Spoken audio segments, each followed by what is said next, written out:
Ikiwa uliamka asubuhi haukumwambia kitu Mungu, ni wakati wa kumwambia Bwana utukuzwe, uinuliwe. Tujiunge pamoja kwa wakati huu, tumwambie Bwana wastahili. Ikiwa unakuwa kwenye maombi ya kufunga na kuomba, hebu tujiunge pamoja. Twende, hallelujah. Recevant la vie de Dieu, il pouvait porter ces choses. En vérité, je te le dis, si quelqu'un est né de nouveau, il ne comprendra pas le royaume de Dieu.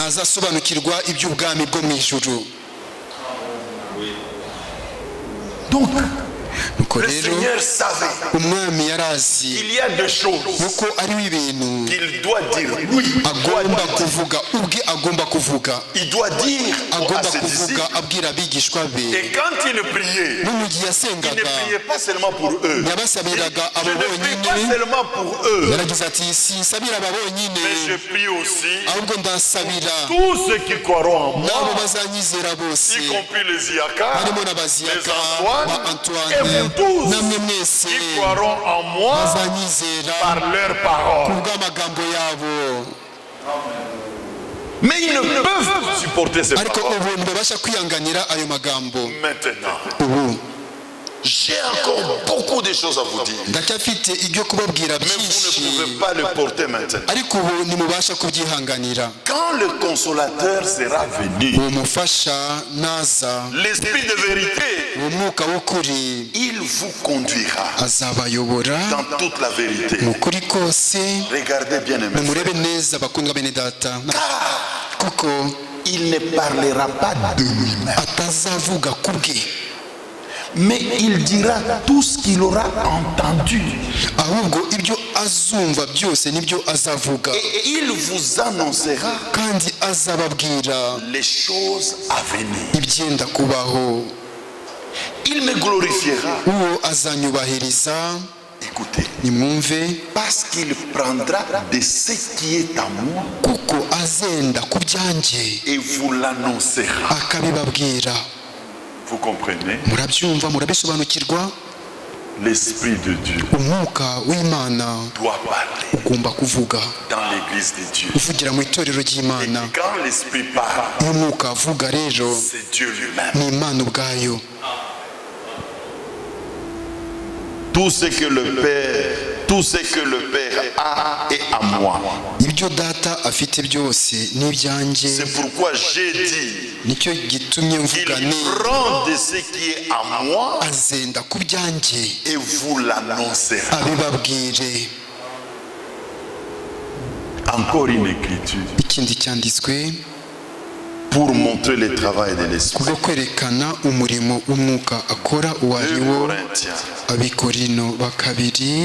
Corinthiens chapitre 2. Depuis le verset 6. Cependant, c'est une sagesse que nous prêchons parmi les parfaits.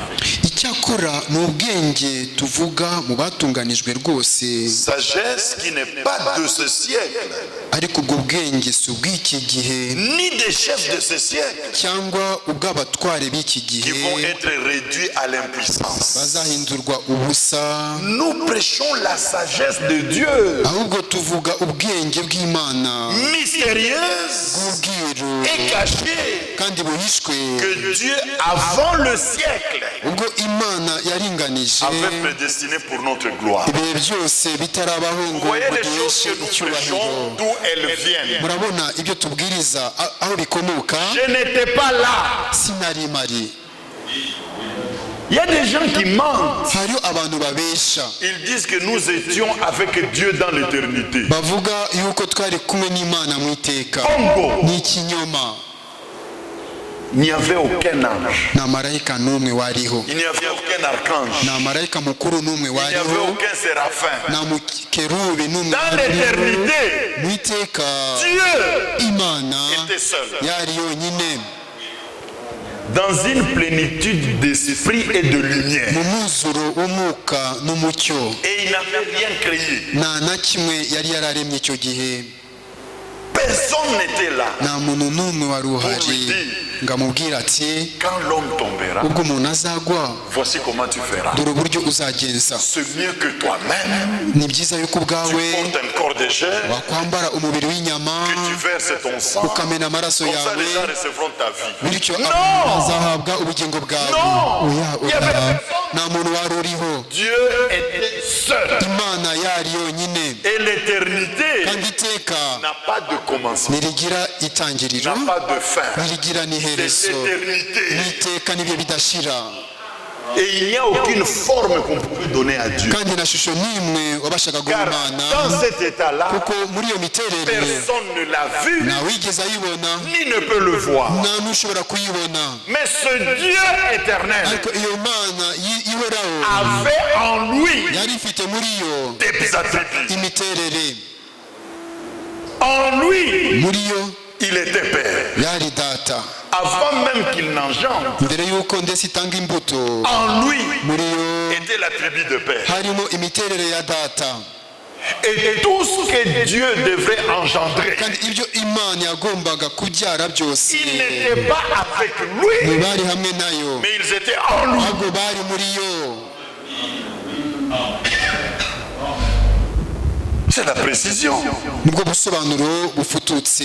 Quand Abraham ubwo Aburahamu a donné la dîme à Melchisedec, yahaga Melikisedeki icya cumi, Paul, Pawulo dans Hébreux chapitre 5, mu Baheburayo mu bice birindwi il dit que Lévi avuga yuko Lewi a payé la dîme yishyuye icya cumi à Melchisedec. agiha Melikisedeki. Mais Lévi, c'est ariko se Lewi ninde? Lévi, c'est l'un des fils de Jacob. Lewi ni umwe mu bahungu ba Yakobo. Mais Jacob, c'est qui? ariko se Yakobo ninde? Jacob, c'est le fils d'Isaac. Yakobo ni umwana wa Isaka. Mais Isaac, c'est qui? ariko se Isaka ninde? Isaac, c'est le fils d'Abraham. Isaka ni umwana wa Aburahamu. Donc, quand Abraham a payé rero ubwo Aburahamu yishyura la icya dîme à cumi Melchisedec, agiha Melikisedeki, tout ce qui devait naître d'Abraham abagombaga kubyarwa na Aburahamu bose était en lui. bari muri we. Vous le croyez? Murabyizera? Nous étions en lui. twari muri we. Quand il marchait dans les jardins d'Éden, yagendagendaga mu ngobyi ya Edeni. mais prenons ici dans le Nouveau ariko reka Testament, tujye mu ndagano nshya.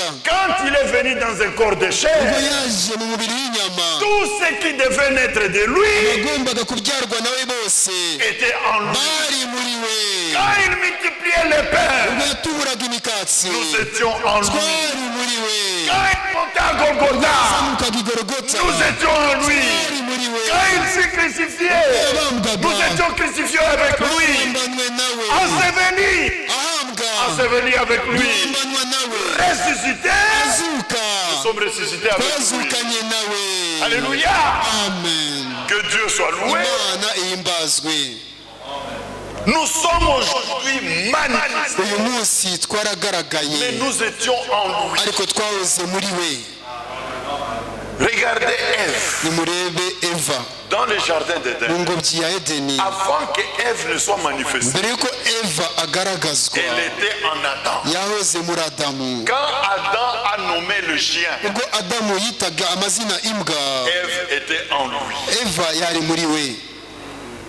Quand le Seigneur venait parler à Adam, ubwo umwami yazaga kuvugana na Adamu, Ève était en lui. Eva yari muri we. Mais quand le côté fut ouvert, ariko urubavu rukinguwe l'os fut enlevé igufwa rigakurwamo pour former kubwo Ève. kubumba Eva. Ève sortit de lui. Eva amusohokamo. Nous aussi, natwe nuko nous étions en lui. twari muri we. Dans le dernier Adam. muri Adamu wa Quand la nyuma lance a percé son ubwo côté, icumu ryafumuye le mu sang rubavu a rwe coulé. amaraso arameneka nous avons été manifestés twarerekanwe car nous étions en kuko lui. twahoze muri we. Maintenant nous sommes manifestés noneho turerekanwa en tant que des fils tukagaragazwa et nk'abahungu filles de Dieu. n'abakobwa b'Imana. C'est ça, bien-aimés frères et nuko sœurs. bimeze bakundwa bene Ainsi, data. aujourd'hui, nuko uyu munsi le 26 août, tariki ya makumyabiri na gatandatu 2022, Kanama je peux me tenir devant ibihumbi vous bibiri makumyabiri na kabiri parlant des yanyu choses mvuga ibintu que Dieu a préparées Imana yateguye avant la fondation du monde. mbere y'uko isi ishyirwa urufatiro.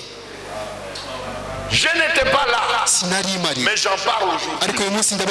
Suis-je un menteur? Non. Pour que je puisse en parler, il y a un ordre divin. Dieu a d'abord parlé à nos pères par le prophète, car le Seigneur Dieu ne fait rien sans révéler ses secrets à ses serviteurs le prophète. Et dans l'Ancien Testament, les prophètes ont parlé. Dans le Nouveau Testament, Dieu envoie son Fils par qui il doit nous parler. Et regardez, en lui-même, tous les 5 ministères ont opéré. En lui, il était le prophète. Vous le croyez? Seigneur, es-tu le prophète? Je le suis. Moïse avait déjà dit, du milieu de vos frères, le Seigneur vous suscitera un prophète comme moi. Vous l'écouterez. Mais à part le fait qu'il était prophète, il était apôtre. Hébreux chapitre 3. Considérez le souverain sacrificateur et l'apôtre de la foi que nous professons. À part le fait qu'il était prophète, il était apôtre, il était aussi docteur. Rabbi, nous savons que tu es un docteur béni de Dieu. Le docteur d'Israël reconnaît que cet homme est un docteur venu de Dieu. Il y a les docteurs des assemblées, il y a les docteurs de Dieu. Je connais quelque part où il y a un évangéliste, où il y a un apôtre. N'apôtre wabo ni nani? Ni mtu anaenda kufungula makanisa. Pierre est allé ouvrir quelle assemblée? À part Jérusalem, il est allé ouvrir quelle assemblée? Apôtre ndio mwenye anaenda kufungula assemblée. Pierre a ouvert quelle assemblée? C'est cet esprit dénominationnel qui saisit toujours les gens. Ils ouvrent une assemblée. Et quand bien même ils arrivent, ils trouvent une assemblée. Si elle n'est pas de leur obéissance, ils prennent un inconverti. On lui donne de l'influence. Et il commence à parler dans l'église. Il crée la division. Et il dit toujours,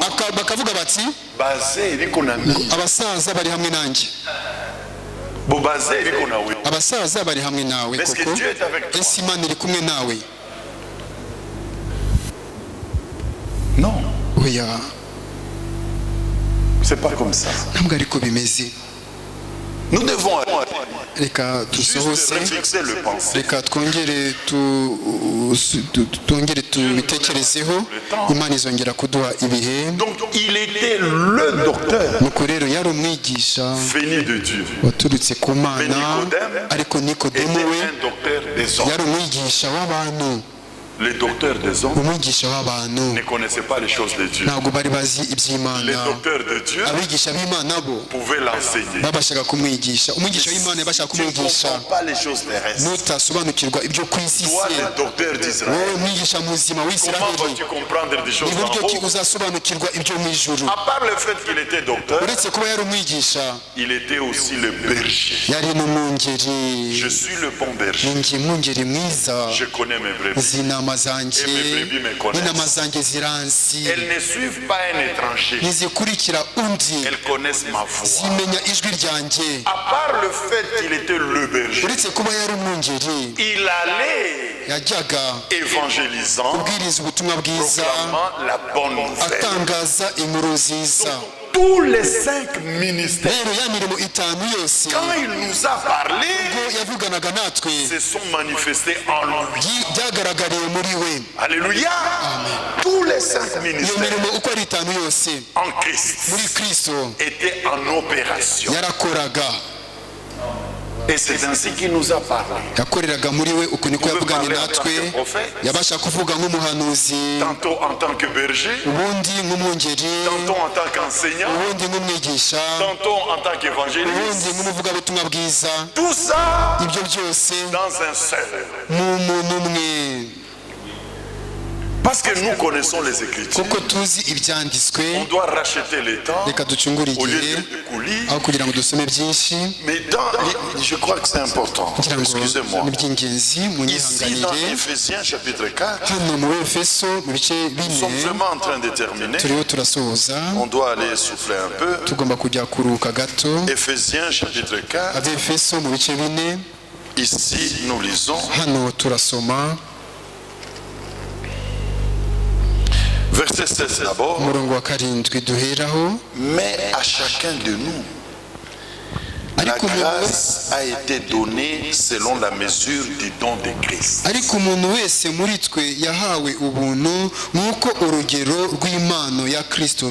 Aucun vrai ministère ne copiera un autre.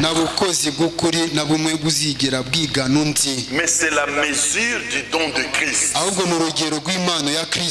Si Franck dit, j'ai quitté mon corps, je pouvais voir que j'ai quitté mon corps et j'ai vu l'enlèvement, il ne m'est pas permis à moi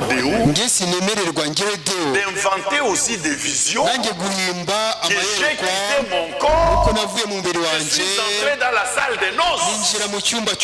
C'est l'esprit des mensonges. Malheureusement, ce sont des esprits qui ne se répandent pas. Quand tu essaies de les attraper, vous savez, il y a quelqu'un, je ne cite pas son nom, et que Dieu nous aide qu'on ne cite pas. Si quelqu'un se retrouve, qu'il se répande, que Dieu nous aide à ne pas citer. Un frère était avec nous et il épatait des gens. Il disait, Antoine le connaît, il disait que lui, il a le ministère d'Ésaïe 18. Vous savez, quand quelqu'un se donne à son ministère une écriture, nous sommes dans le plan du salut.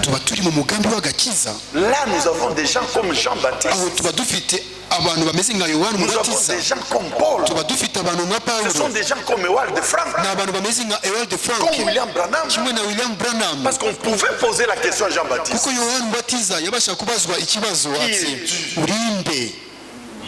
Es-tu Élie? Je ne le suis pas. Es-tu le Christ? Je ne le suis pas. Es-tu le prophète? Je ne le suis pas. Qui es-tu? Afin que nous le disions à ceux qui nous ont envoyés. Jean dit, moi je suis. Ésaïe 40, verset 3. C'est la voix de celui qui crie dans le désert. Préparez le chemin du Seigneur. Donc c'était un homme versé. Lui-même, Jean-là, était un verset de la Bible. Paul pouvait dire, ainsi nous l'a ordonné le Seigneur.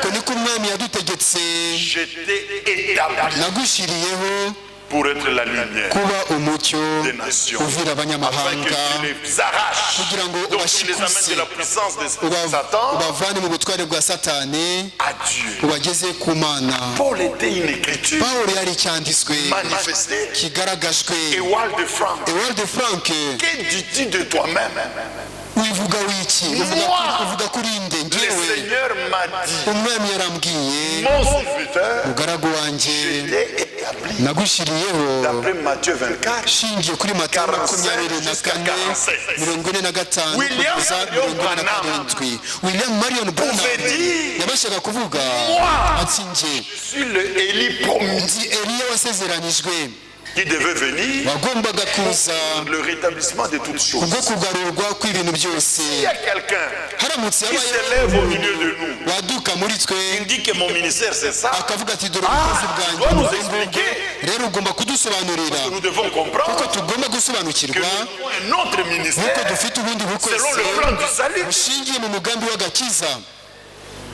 On n'avait pas encore construit la maison là de Bakuza, là inzu où il y avait la y'abakuza poste. yari itarubakwa ahahoze posita ya kera i Kigali. Il y avait comme une cour extérieure avant d'entrer dans le bureau de la poste. ikibanza hanze mbere yuko winjira Et il y avait des grilles comme ça qui entouraient l'endroit hari là. n'ibyuma byari bikikije J'étais avec lui là-bas. bari hamwe nawe aho ngaho. Et il disait qu'il doit prêcher. yavugaga yuko agomba J'ai kubwiriza. dit, frère, naravuze ni mwene data je ne suis pas contre que tu prêches. ntabwo rwose ndwanya yuko Mais j'ai ubwiriza un souci. ariko ari ikibazo mfite. Quand tu dis que tu as entendu la voix du Seigneur, iyo uvuze yuko parce qu'à wumvise moi-même ijwi tu m'as expliqué ry'umwami comment à Gisenyi, kuko ubwanjye wansobanuriye uburyo igisenyi que les gens laissent Gisenyi. abantu bareke gisenyi amahoro Qu'on laisse Gisenyi. gisenyi Il y bayiyorere en a rwose. d'autres qui disent que vous êtes sans oublier que Dieu m'a envoyé auprès de vous. hariho bamwe bavuga yuko ntabwo va leur laisser muyobewe circuler. yuko imana yabantumyeho uwo muntu yari uyandika urwandiko Tout ça sont yandikira abantu. des esprits qui ne doivent plus avoir lieu parmi les élus, Ibyo byose ni imyuka itagomba kubona umwanya mais mu qui ne se batoranijwe. répandent pas malheureusement. ariko birababaje ko abo bantu batajya bihana.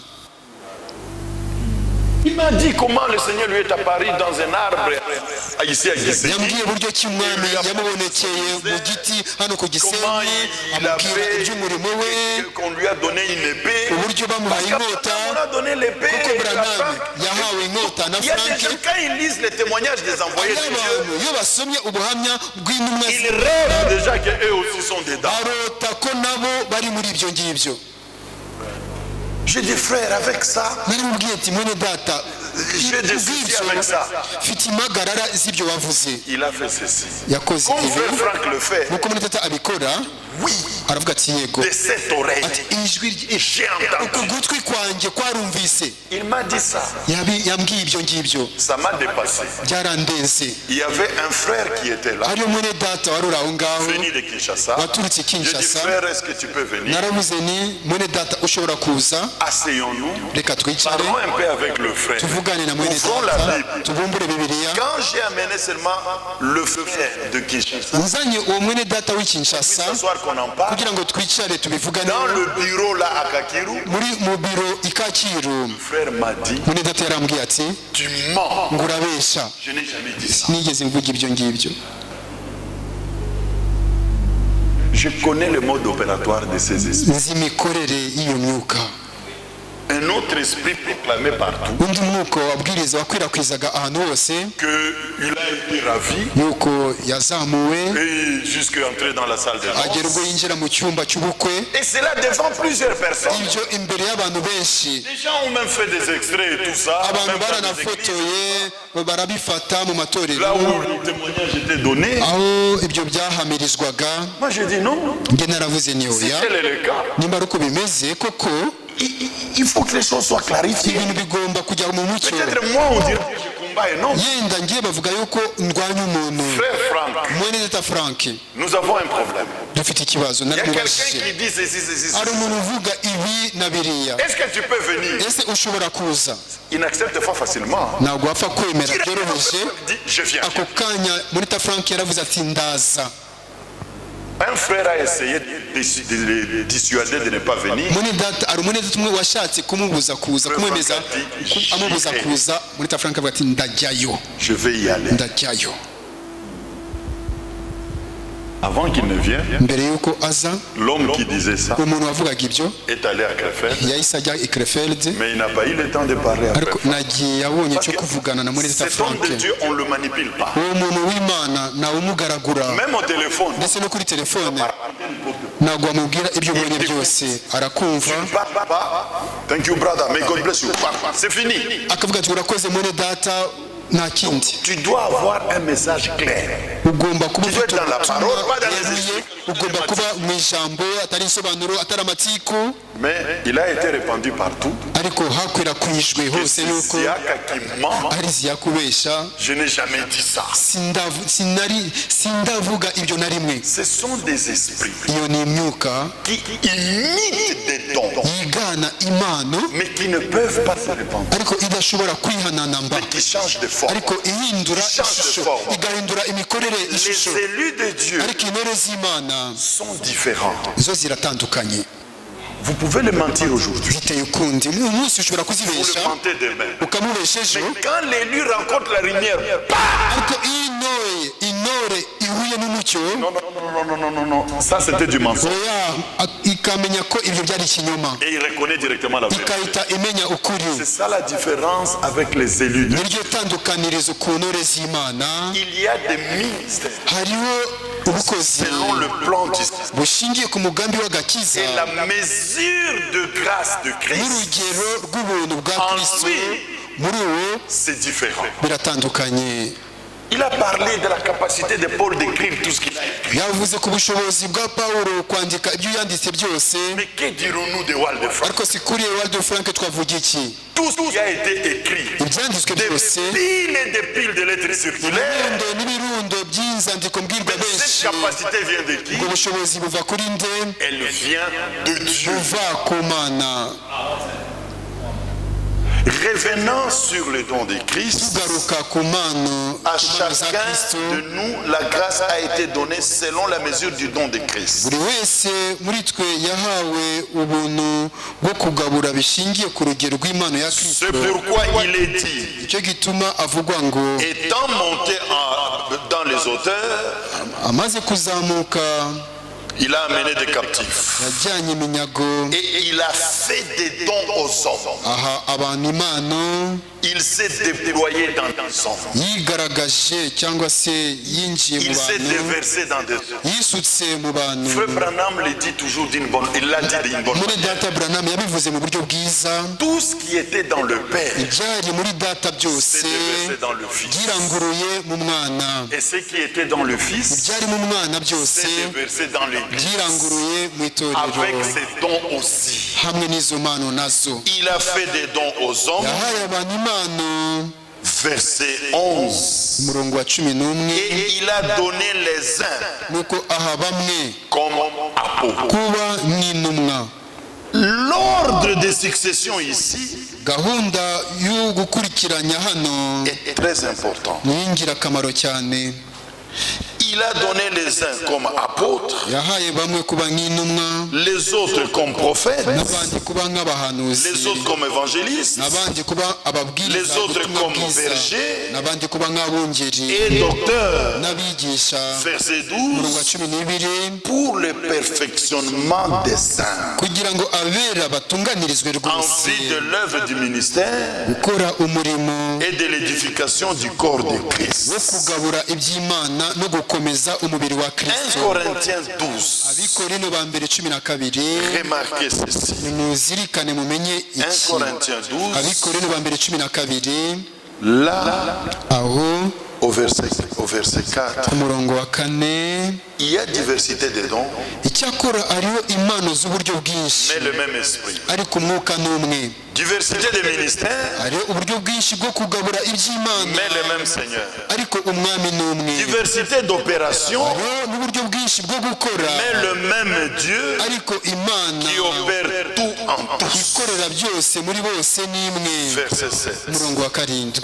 Or, à chacun, umuntu wese la manifestation de l'esprit est donnée agahabwa ikimwerekanaho umwuka pour l'utilité commune. kugira ngo bose bafashwe. Verset 8. Umurongo wa 8, Prêtez toute votre attention. mumushyireho umutima wanyu wose, En effet, nuko à l'un umwe est donné par l'esprit. aheshwa ijambo ry'ubwenge On ne n'umwuka. commence pas par les dons de prophétie. Ntabwo batangire ku mpano yo Les dons de guhanura, miracle, impano les dons y'ibitangaza, de guérison. impano yo gukiza Regardez les abarwayi. dons place en première position. Murebe impano bashyize ku mwanya wa mbere, C'est les dons de la parole. ni impano y'ijambo. par le même esprit une parole de la sagesse. Et les autres dons suivent. Bien-aimés frères et sœurs, lorsqu'il s'agit de la parole, il s'agit de Christ qui parle. Et nous voyons maintenant ici au verset 28, dans 1 Corinthiens 12, regardez l'ordre d'établissement des ministères. Avant qu'un évangéliste parle, avant qu'un berger ne pèse, regardez comment Dieu a travaillé dans l'église. Et Dieu a établi dans l'église, pas les pasteurs, pas les évangélistes, Dieu a établi premièrement les apôtres. Pourquoi les apôtres? Pourquoi les apôtres? Parce que dans l'Ancien Testament, Dieu a utilisé les prophètes. Qu'est-ce que les prophètes ont fait?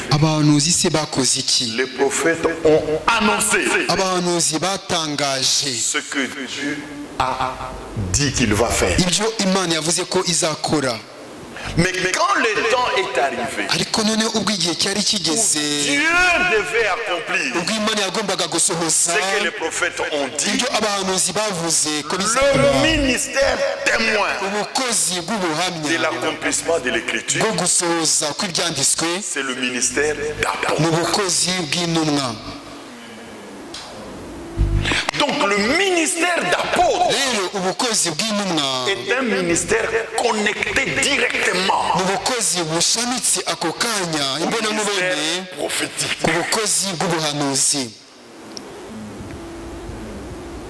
Si nous voyons le jour de la Pentecôte,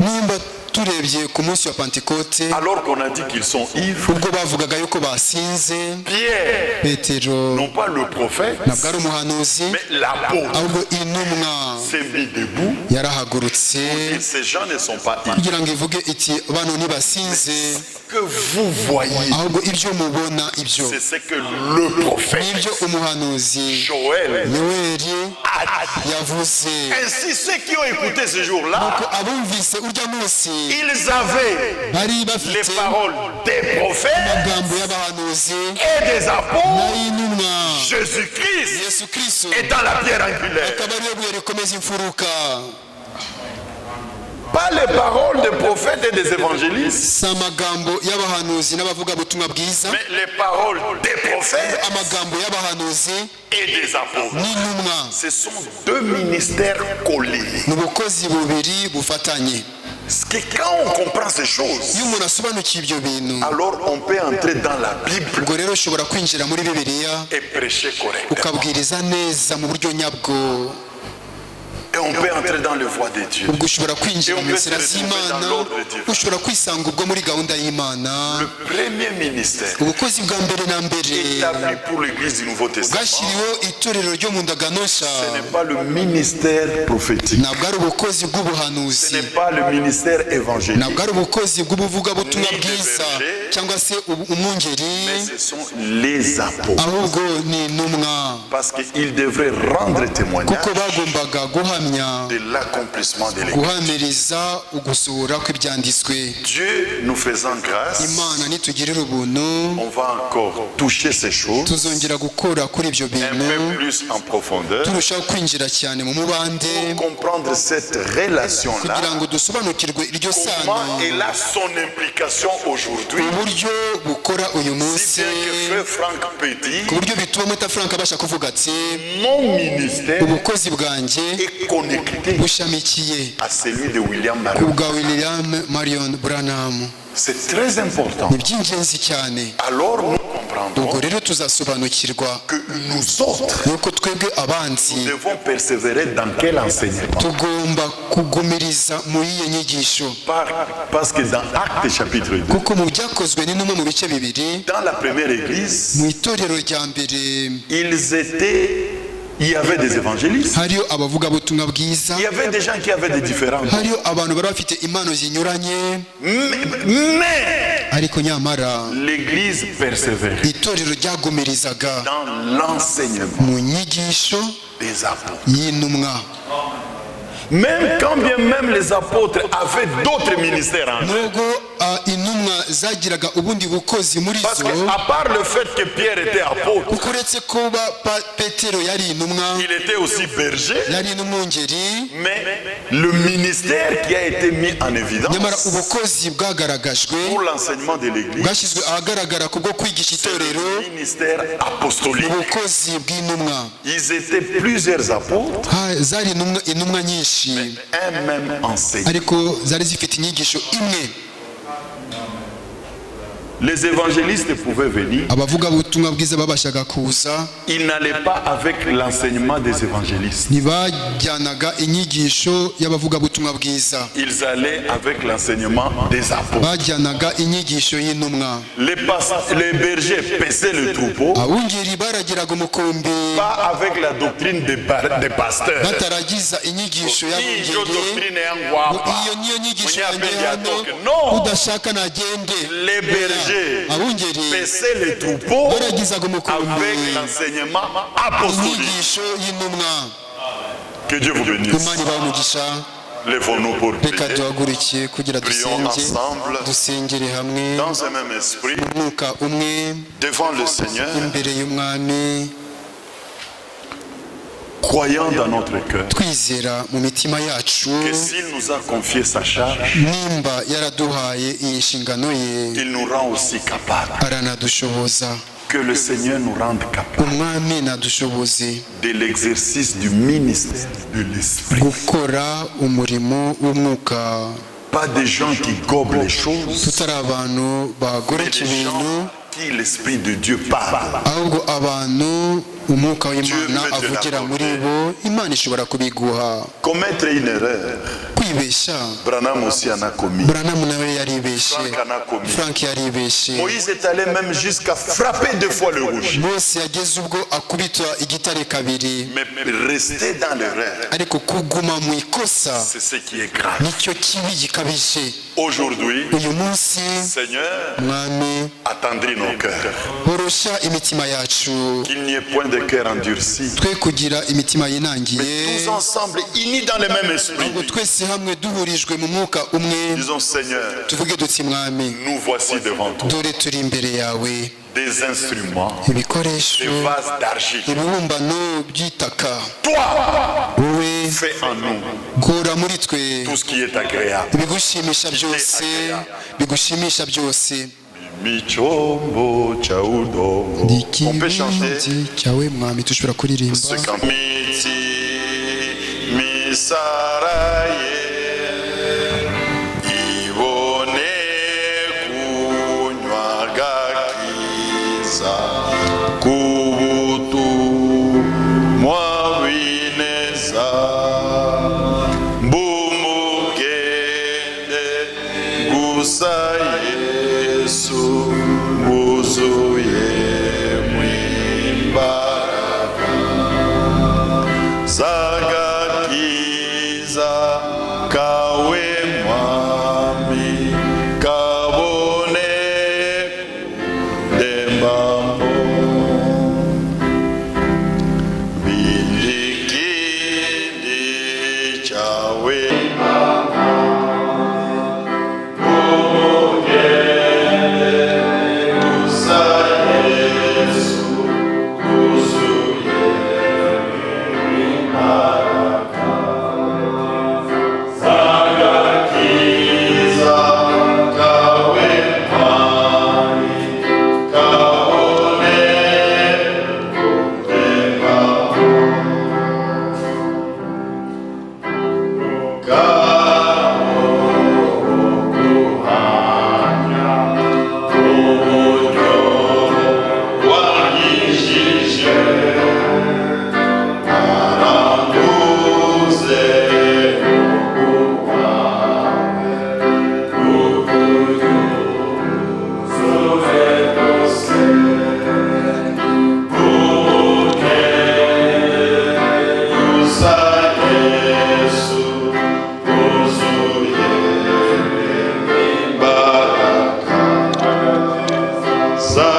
mission de l'Esprit de Dieu en nous. ikigambiriwe n'umurimo w'umwuka w'Imana muri twe. Avant de prier, mbere yuko twasenga, encore on va ajouter un cantique dans le même esprit. nanone twongereho indirimbo imwe turi mu mwuka umwe. Utume roho wako juu yetu. utume umwuka wawe kuri twe. Et puis deux frères viendront d'abord pour prier. bene data babiri barabanza baze basenge. C'est d'abord notre frère Viateur mwene data Viateur arabanza et frère Manu. na mwene data Mano. Après nos deux frères, nyuma ya bene data bombi, nous tous nous serons réunis dans le même esprit twese turahurizwa mu mwuka pour umwe, élever tous ensemble nos voix kugira ngo auprès du Seigneur. twese tuzamure amajwi yacu dusenga umwami. Utume roho wako juu yetu. uduhe umwuka wawe. 370. Utume roho wako juu yetu kama ulivyofanya hapo kale, uwashe moto wako ndani yetu, tusiwe watu wa uvuguvugu. Uwashe moto wako ndani yetu, tusiwe watu wa uvuguvugu. Utume roho wako juu yetu kama ulivyofanya siku ile. Mtume Petro alipohubiri katika nyumba yake Kornelio. Mtume Petro katika nyumba yake Kornelio. Utume roho wako juu yetu, utume nasi Pentekoste yetu. Maelfu hesabiwao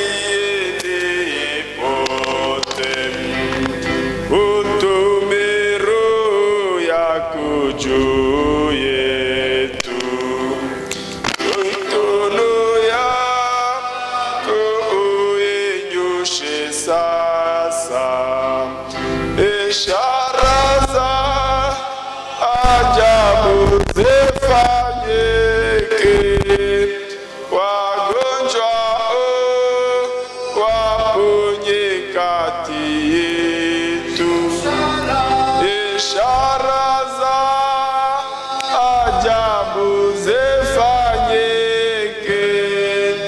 wagonjwa waponye kati yetu, uwaamshe waliosinzia, waliochoka huku safari.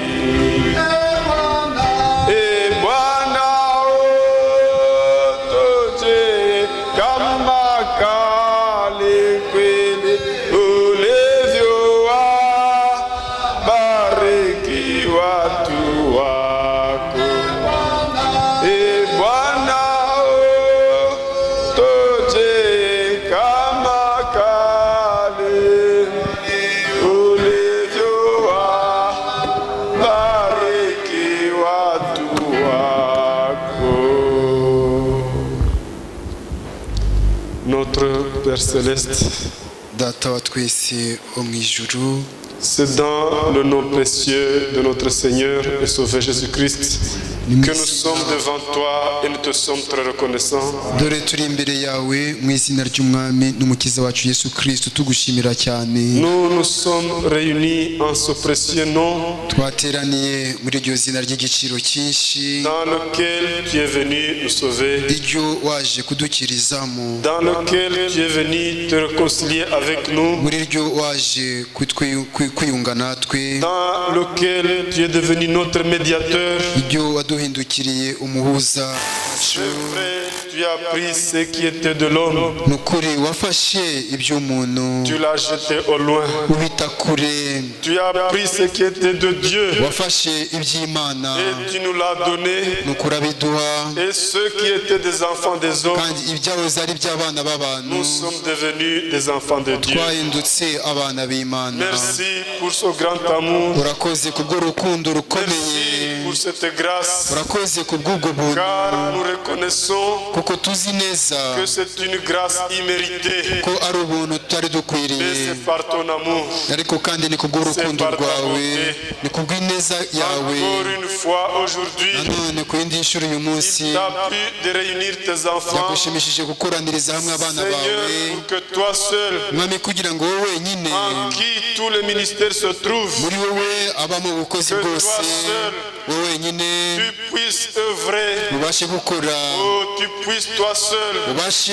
wowe wenyine parler à tes enfants. kuvugana n'abana bawe, Tu puisses toi seul kugira ngo wowe wenyine ubwawe faire ton œuvre. ubashe gukora umurimo Car wawe, toi seul, kuko ari wowe wenyine tu as conçu cette œuvre wagambiriye uyu et tu en mugambi, connais la finalité, wowe uzi iherezo tu en ryawo, connais la finition. uzi uburyo Oh, buzarangira. miséricordieux Dieu Tout-Puissant, Nyebambe Imana nous ishobora byose, voici réellement comme dore l'argile rwose tumeze nk'ibumba entre tes mu mains, biganza que byawe, toi seul tu nous façonnes. wowe ubwawe uducure. Merci, urakoze car tu es le donateur des dons. kuko ari wowe utanga impano, Et c'est toi seul kandi ni wowe qui wenyine utilises tes dons ukoresha impano zawe pour l'édification bwo kubaka de ton église, itorero pour ryawe, l'édification de ton bwo corps, kubaka umubiri pour la wawe, perfection de ton bwo corps. gutunganya umubiri wawe. Mwami, Nous reconnaissons tuzi neza que personne yuko ari nta muntu ne peut faire quoi que ce soit pour ton wagira icyo église. abasha gukorera Nous itorero reconnaissons ryawe. Tuzi que neza personne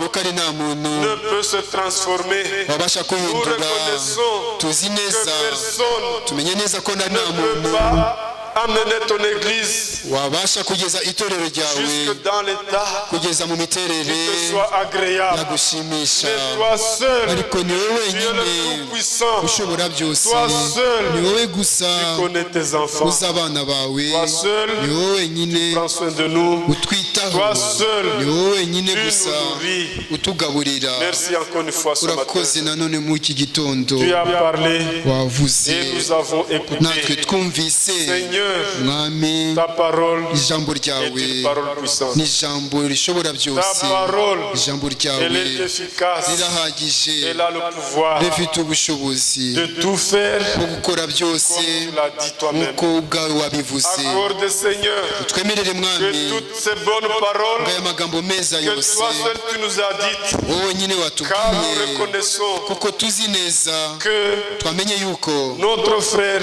mwene qui data s'est tenu devant nous wahagaze imbere était yacu juste un micro, yari était indangururamajwi juste gusa, ta bouche yari akanwa kawe Tu l'as gusa utilisé wamukoresheje pour nous parler ngo uvugane natwe, et il a parlé kandi yavuze selon ta parole. uko ijambo ryari Il a rivuga, parlé yavuze de tes écritures, yavuze ibyanditswe de byawe, tes oracles, yavuze amagambo ce yawe, que toi seul tu as dit, ibyo ubwawe wavuze c'est ce qui nous a été répété. n'ibyo twasubiriwemo Comme tu as voulu nk'uko que wabishatse ce rero, soit ainsi, yuko bimera que cette bityo, parole soit répétée. iri jambo Seigneur, c'est risubirwemo. parce que mwami, tu veux nuko que ushaka nous soyons obéissants, nuko que nous puissions abumvira, marcher. nuko twabasha dans kugenda cette parole, Seigneur. tugendera muri iri jambo mwami, Accomplis-la en nous tous. urisoreze muri twese, Accomplis-la en tes serviteurs. urisoze mu bagaragu bawe Réellement, by'ukuri nous koko. voulons nous taire. turashaka Nous guceceka, voulons, Seigneur, turashaka mwami être en silence kugira ngo duceceke et être à l'écoute kandi ngo de twumve ce que toi seul de ce que ton esprit dit à l'église. Seigneur, tu n'as pas encore changé. Tu es le même hier, aujourd'hui, éternellement. Tu es le même qui a utilisé les prophètes. Tu es le même qui a utilisé les apôtres. Tu es le même qui utilise tes serviteurs jusqu'aujourd'hui. Car tu as déversé toi-même ton esprit dans l'église. Tu as déversé toi-même tes dons dans l'église. Tu veux te manifester dans tous tes enfants, Seigneur. Tous ces ministères, ce n'est pas pour l'édification de ceux qui ont les dons. Mais c'est pour notre édification, nous qui sommes là pour t'écouter. C'est pour l'édification de nous qui sommes les croyants. C'est pour que, Seigneur, nous puissions parvenir à la perfection. Miséricordieux Dieu Tout-Puissant, voici que tes enfants se sont réunis encore une fois ce matin ici. Accorde, Seigneur, que ceux-là à qui tu as donné tes dons, Seigneur, que tu les utilises toi-même. Oh, que tu parviennes à tes enfants partout où ils sont, Seigneur. Et accorde, Seigneur, que nous tous, nous qui sommes des nations, qui sont encore sous le temps de la grâce, que nous parvenions réellement à l'obéissance. Oh, miséricordieux de Tout-Puissant, sois avec nous tous. Manifeste, oh, ta parole en nous tous. Manifeste ta présence, comme nous l'avons chanté, que nous devenions des instruments, oh, qui puissent parvenir, qui puissent faire parvenir ta vérité aux autres, qui puissent faire parvenir le témoignage de l'amour de Dieu à ceux-là qui n'en ont pas encore eu. Et Seigneur, comme tu l'as fait, que tu le fasses aussi aux autres. Merci, bénis tous tes enfants, dans le nom précieux de notre Seigneur et Sauveur Jésus-Christ. Nous avons prié ainsi. Amen.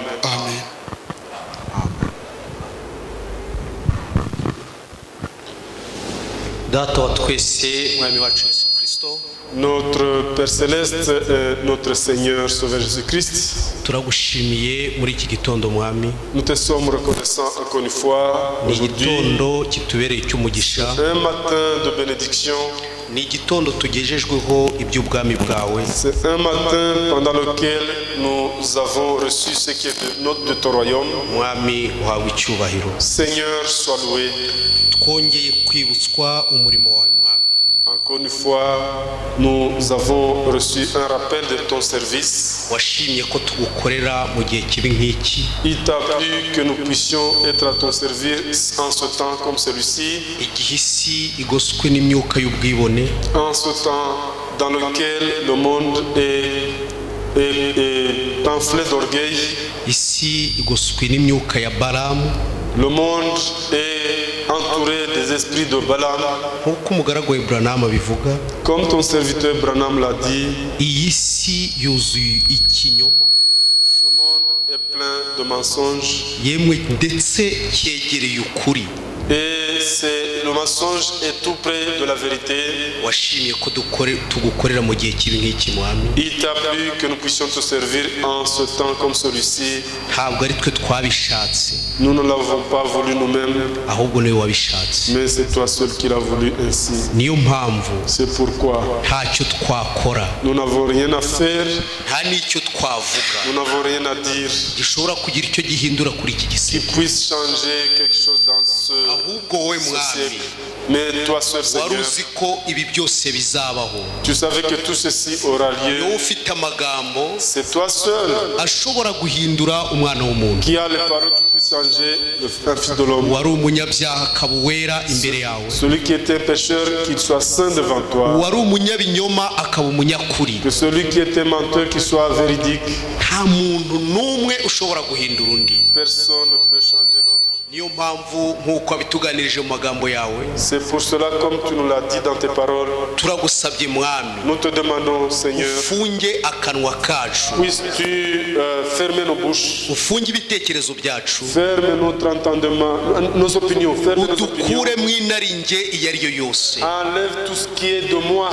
igihe cyose dufunguye akanwa, Et à tout moment que nous ouvrions nos bouches, utwemerere abari wovuga mwami, accorde que ce soit toi seul qui parle, ubwoko bwawe muri iki gisekuru, ton peuple dans cet âge, uduhe kubuka ubutumwa accorde que nous puissions proclamer un wahaye message mwene data Buranamu que tu as donné à ton frère, à notre bien-aimé bwo frère Branham, kugaruka ku byanditswe, pour que nous soyons retournés aux Écritures, kugaruka ku itangiriro, nous retournions au commencement, kugaruka kuri nous bibiliya. retournions à la Bible. nibwo butumwa wahaye umugaragu we Buranamu. C'est ça le message que tu as donné à ton serviteur Branham. turagusabye kuri buri mugaragu we wese uri hano, Nous te prions pour tout ton serviteur qui est ici, kugira ngo igihe cyose azajya bumbura akanwa pour qu'à tout moment qu'il ouvrira sa bouche, ajye agarura abantu ku byanditswe. qu'il ramène ton peuple aux Écritures. ntidukeneye igitekerezo cy'umuntu, Nous n'avons pas besoin des opinions d'hommes. ubwoko bwawe ntibukeneye icyifuzo cy'umuntu uwo ari we Ton wese. peuple n'a pas besoin d'opinions d'hommes. ubwoko bwawe ni wowe bushaka. Te cherche toi seul. niyo mpamvu tugusabye mwami, C'est pourquoi nous te demandons, Seigneur, natwe abo wahaye kugaburira ubwoko bwawe, nous aussi à qui tu as donné de nourrir ton ujye peuple, uduha kuvuga ibiguturutseho byonyine. accorde que nous puissions parler de tes oracles seulement. twahawe impuguro ku buryo butandukanye Nous avons été exhortés de différentes manières kandi bunyuze imitima yacu. et cela satisfait nos âmes. icyo tugusaba mwami, Ce que nous te demandons, Seigneur, ni ukugira ngo aya magambo akomerere mu mitima yacu, c'est que toutes ces paroles soient affermies dans nos cœurs, tuba bizera que nyakuri, nous soyons des véritables croyants, kuko kwizera no kumvira biragendana. car croire et obéir vont ensemble. ikimenyetso cy'uko twakwizeye kandi twakumvise Le signe que nous t'avons cru et que nous ni t'avons uko entendu, tuzakora ibyo tubwiwe. c'est que nous allons faire ce que tu nous as dit. ntidukeneye kuba bumva gusa Nous ne voulons pas être des écouteurs bagasiga ibyo oubliés. bumvise aho bicaye, Nous ne voulons pas être des écouteurs oubliés, ahubwo dukeneye kumvira mais nous voulons obéir tugakora ibyo twabwiwe. et faire ce qui nous a été proclamé. dushoboze mwami, Fais-nous, rends-nous capables, Seigneur. urabizi ko umwanzi we afite umugambi, Tu sais que l'ennemi a son plan umugambi wo kugira ngo atubiburemo ibyo twumvise, pour enlever en nous ce que nous avons entendu. ariko twizeye neza ko Mais nous croyons wowe réellement waduhaye umwanya mwiza nk'uyu que toi qui nous as donné ce bon moment, uzanadushoboza mwami, réellement tu nous rendras kugira ngo capables dukore ubushake pour bwawe. que nous fassions ta volonté. duhe kuba nk'umwami wacu. Accorde-nous de vivre, ubwo yari Seigneur. hano mu isi Accorde-nous d'être comme notre Seigneur quand il yaravuze était ngo sur bye terre. kuba uko Il nshaka, a dit que cela ne soit pas ahubwo fait bibe comme ma uko wowe volonté, mais ushaka. comme ta volonté. dushoboze kuba muri ubwo buzima Accorde-nous d'être dans cette bwo belle kugira ngo vie tubeho uko ushaka pour mwami, vivre comme tu veux, dukore uko que nous ushaka, fassions ta volonté, twere kuba abakozi b'abantu, que nous ne soyons pas des ahubwo serviteurs tuba d'hommes, abakozi bo que nous waduhamagaye. soyons des serviteurs de celui qui nous duhe a kugira ngo buri appelés. wese mwami, Accorde pour que uko tu te wamuhaye cherches impano comme tu as aba ariko donné tes ayikoresha dons, mwami. que tes dons soient he kuba exécutés, abigana abandi, qu'il n'y ait pas de gens ahubwo uko umuntu yahawe qui imitent les autres, aba ariko akoresha impano mais yahawe. que chacun agisse comme il a reçu utahaye de gukora umurimo toi. Celui à qui tu n'as pas ubushoboze donné, guceceka accorde-lui le kugira pouvoir de ngo se taire atayobya ubwoko pour qu'il ne bwawe. puisse pas égarer ton peuple. bidushoboze mwami, Oh, rends-nous capables, Seigneur. ni wowe utanga gushaka no gukora Toi qui donnes le pouvoir de le ubwoko faire. bwawe, udushoboze mwami, kugira ngo dushyitse ubushake Pour que bwawe. nous puissions faire ta volonté. umugisha abagaragu bawe Oh, bose, bénis tes serviteurs. ubwo batanze uyu mwanya ungana gutya mwa qui ont donné ce temps. bamwe baturutse hirya no Ils hino sont venus de différents endroits. abandi baturutse muri uyu mujyi Il y en a qui sont venus de twese ce pays. tuzanywe no Nous kumva tous inama nous sommes zawe venus pour écouter tes conseils. umugisha iri teraniro mwami Bénis cette réunion. abagaragu bawe ubaha Tes umugisha serviteurs, Seigneur, qui soient bénis par toi. data dukomereze mu buntu bwawe Oh Père, raffermis-nous dans ta bonté. umugisha umugaragu wawe watukoreye uyu munsi Bénis ton serviteur que tu as utilisé. twizeye ko twakumvise Nous mwami croyons t'avoir binyuriye compris mu mugaragu wawe à travers de ton serviteur. umuha umugisha mu izina Oh, rya Yesu bénis-le Kristo. au nom de notre Seigneur et Sauveur Jésus-Christ. tugiye kuruhukaho gato Nous allons nous reposer. n'ubundi dufite amateraniro Nous avons une autre réunion devant nous. ukomeze uduhe inzara n'inyota Continue à nous donner cette yo kugira ngo cette dukomeze soif tukumve mwami pour que nous continuions à kuko t'écouter. ibyanditswe biravuze ngo ijoro rirakuze burenda gucya Car les Écritures nous disent que la nuit avance et le matin arrive agakiza kacu karatwegereye et notre salut est plus proche de kuruta nous. igihe twizeye Plus que le jour où nous avons cru. duhe kugira umwanya uhagije wo kumva ijambo ryawe Accorde-nous d'avoir du temps suffisant pour écouter ta parole. fasha abana bawe Oh, et tes enfants bari hirya no hino ariko bitegura kuza ku materaniro qui sont à différents endroits mais qui s'apprêtent à venir à tes barinde réunions. icyababuza icyo ari cyo cyose Oh, garde-les de tout empêchement. twizeye ko urakomeza kubana natwe Nous croyons que tu continueras d'être avec nous. ko tubisabye mu izina Car ry'umwami Yesu nous le Kristo croyons, nous le demandons dans le nom précieux de notre Seigneur et Sauveur Jésus-Christ. Amen. Amen. Amen. Kwiringirwa kwa buri wese kuzagororerwa. Nous allons nous reposer, je crois 2 heures. Turaruhukaho amasaha abiri. Chacun là où il est logé. Aho buri wese Je crois aruhukiye. pour le frère déjà au guest house, la nourriture doit être prête. Ndibwira ko bene data bari hano ku icumbi rya hano hirya. Sans plus tarder, on y va directement. Ibyo kurya byateguwe. Et le frère de l'Ouganda aussi vient à peine d'arriver. Bene data mu Uganda bamaze kuhagera nabo. J'espère qu'ils seront là dans la réunion du soir. Ndibwira yuko baza kuba bahari mu iteraniro ry'umugoroba. Je crois que réellement on s'est consacré. Ndizera ntashidikanya yuko tweguriwe Imana. Que Dieu vous bénisse malgré la fatigue, malgré la faim. Que Dieu vous bénisse. L'homme ne vivra pas de pain seulement. Umuntu ntazabeshwaho n'imitima gusa. Que Dieu vous bénisse. Allons dans la paix du Seigneur. C'est juste à bientôt à 16 heures. Ni mu kanya saa. Soyons là, la technique soit là. Soyez là. Bene data bari kwikona C'est à 16 heures. Ni saa kumi. Sakumi, 16 heures. Saa kumi n'igice. Ok, que Dieu vous bénisse. Imana iduhe umugisha. Juste un cantique pour la sortie. Indirimbo yo gusohoka.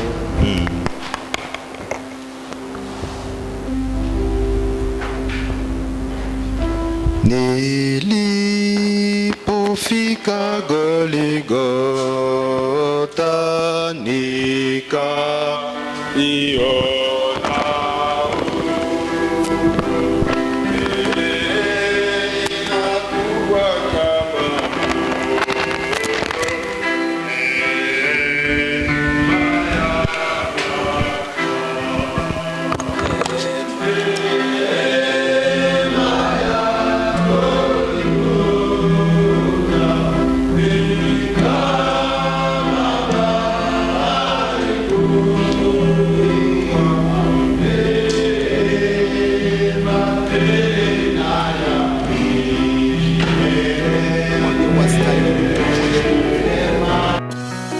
Ikiwa uliamka asubuhi haukumwambia kitu Mungu, ni wakati wa kumwambia Bwana utukuzwe, uinuliwe.